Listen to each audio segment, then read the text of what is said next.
আমার দাদার বিয়ের পরের দিন আমার দাদার খুন হয়। খুনটাকে কেন্দ্র করে আরও ছোট ছোট অনেক ইনসিডেন্ট ঘটে, কমপ্লিকেশনস আছে, অনেক অনেক ক্রাইসিস আছে।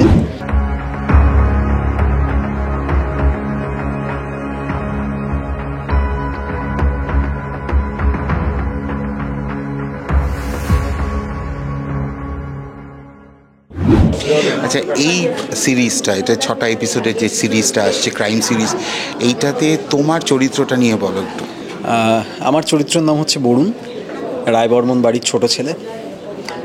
খুব ঘাঁটা একটা পরিবার, এবং পরিবারটা তো ঘাঁটাই, এবং ইটসেলফ প্রতিটা চরিত্র নিজেদের মধ্যে ভীষণভাবে ঘাঁটা। আমার দাদার বিয়ের পরের দিন আমার দাদার খুন হয়, এবং সেই খুনের সাসপেক্ট যেটা ময়ন্দা বলছিলেন সেটা প্রত্যেকেই, ইনক্লুডিং আমার মানে নতুন বৌদি, এবং এই তার প্রতিও সাসপেক্ট আছে।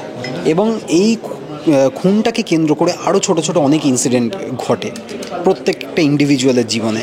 মানে সেটা আমাদের বাড়ির পরিচারিকা, আমার বোনের বর, আমি বা আমার প্রত্যেকে, বাবা মা, এরা তো আছেই। কমপ্লিকেশনস আছে, অনেক অনেক ক্রাইসিস আছে। থ্রিলার তো বটেই, এবং সবথেকে যেটা আমরা জানি যে ডিসেম্বরে রিলিজ করছে, 6 ডিসেম্বর। ডিসেম্বর মানেই একটা শীতের সময়, ক্রাইম থ্রিলার, একটা রক্তে শিহরণ জাগানো বিয়ে। সেটা আমার মনে হয় সেই ফিলিংটা দর্শকরা পাবেই 6টা এপিসোডে। অয়েন্দার আগের মানে যা ছবি আগে পড়েছে, ওয়েব সিরিজের জন্য স্ক্রিপ্ট লিখেছে, অয়েন্দার লেখাতে একটা টান উত্তেজনা কিন্তু রয়েছে, এবং তোমাকে প্রত্যেকটা সিনের পর আরেকটা সিনকে কিন্তু ভাবায় যে কি হতে চলেছে অ্যাকচুয়ালি। তো তোমার অভিনয় করতে গিয়ে সেটা মনে হয়?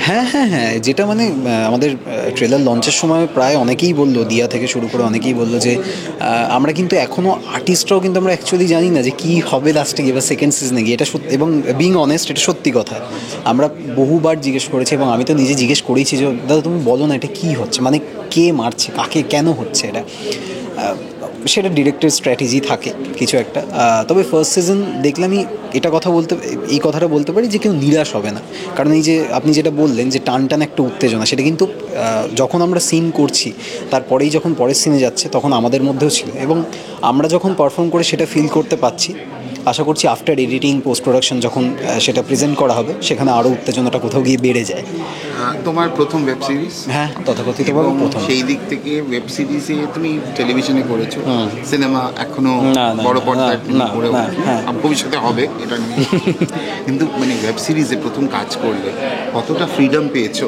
প্রচুর কাজ করতে গিয়ে। প্রচুর। আমি এটাই বলছিলাম যে অনেকে আছেন না যে না আমি এটা লিখেছি বা এটা বলছি মানে এটাই করো তুমি।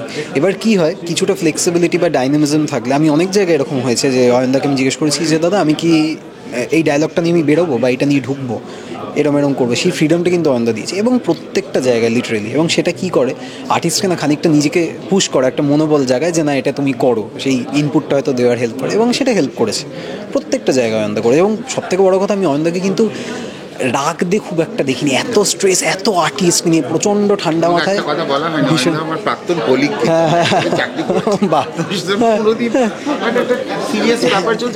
খুব বরঞ্চ বাকি যারা ইউনিটের আছে, মানে ডিওপি থেকে শুরু করে যারা লাইটের বা আরও যারা আমাদের কাস্ট এন্ট্রি, আমরা কিন্তু টেনশন, হয়তো কেউ নকচি বলছে যে এরপরে কী হবে বা এটা কী, আমাদের কিন্তু সবসময় ঠান্ডা মাথা, হয়তো টাইম হয়ে যাবে, এবং হয়ে যায়, হয়তো ঠান্ডা মাথাটাই কোথাও গিয়ে একটা প্লাস পয়েন্ট হয়ে দাঁড়ায় কাজের জন্য।